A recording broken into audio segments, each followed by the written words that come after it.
Dans cette série sur comment faire pour dire que ça va pas, comment articuler de façon saine mes besoins lorsque je suis maman ou lorsque je suis aidante et que mon aidé ou que mon enfant traverse des challenges. Le troisième point que j'aimerais vous proposer de voir aujourd'hui, c'est ce point qui est de jouer au volet de la bonne façon. Une relation, elle est bipartite. Elle engage deux joueurs, deux personnes. Et parfois, on peut être tellement obnubilé, on peut tellement avoir la tête sous l'eau par rapport au challenge de notre aidé. Et je ne jette pas la pierre parce que je le comprends comme situation. On peut être tellement, notre quotidien peut devenir tellement prenant qu'on se noie sous les challenges et les défis qu'on peut traverser en tant que maman, d'enfants en bas âge ou d'adolescents, mais également en tant qu'aidante. Et c'est compliqué alors de préserver une relation qui pourrait nous apporter et en laquelle on pourrait aussi se déverser. C'est pour ça qu'il faut souvent réfléchir à ce jeu d'équipe, à renvoyer la balle.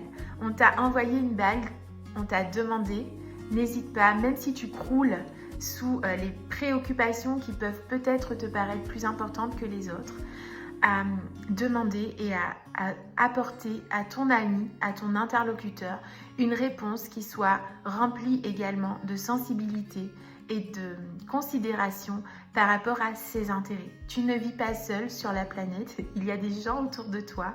Et donc, souvent, je le vois lors de mes accompagnements, des femmes qui se retrouvent complètement seules, dépourvues de réseaux qui peuvent vraiment leur apporter des solutions de secours, de support, d'accompagnement. Mais c'est parce qu'en réalité, on devient des ours mal léchés qui vont s'engouffrer dans des grottes et on met une grosse pierre et on ne veut voir personne parce qu'on a nos challenges, nos défis. Or, c'est pas ainsi que nous allons construire les relations. Les relations, elles sont belles, elles méritent d'être considérées, elles méritent d'être arrosées, elles méritent qu'on en prenne grand soin. Et je vous l'accorde, parfois c'est un peu plus complexe que la normale, surtout lorsque nous sommes aidantes ou lorsque nous avons des préoccupations particulières quant à notre ado ou voilà, à des choses qu'on peut traverser. Mais il est important de renvoyer l'appareil à ceux qui s'intéressent à nos vies, à être sensible également à leurs besoins, à leur renvoyer la question. Et toi, comment tu vas? Et toi, est-ce que tu traverses des défis? Ça paraît très simple comme ça, mais en réalité, ça ne l'est pas beaucoup. Donc, je vous encourage à peut-être mettre des petites piqûres de rappel sur votre téléphone et à essayer de ne pas être trop centré sur vos propres besoins, à être trop centré sur vos propres challenges, mais à aussi considérer les intérêts des autres, comme peut-être supérieurs aux vôtres très souvent.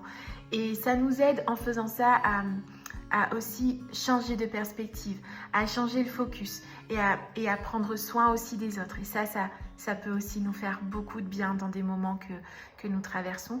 J'aime beaucoup cette phrase d'Hélène Keller qui disait « Je me plaignais de ne pas avoir de chaussures jusqu'au jour où j'ai vu quelqu'un qui n'avait pas de pieds. » Alors peut-être que tu n'as pas de chaussures aujourd'hui, mais peut-être que quelqu'un à tes côtés n'a pas de pieds. Il serait bien de se poser la question.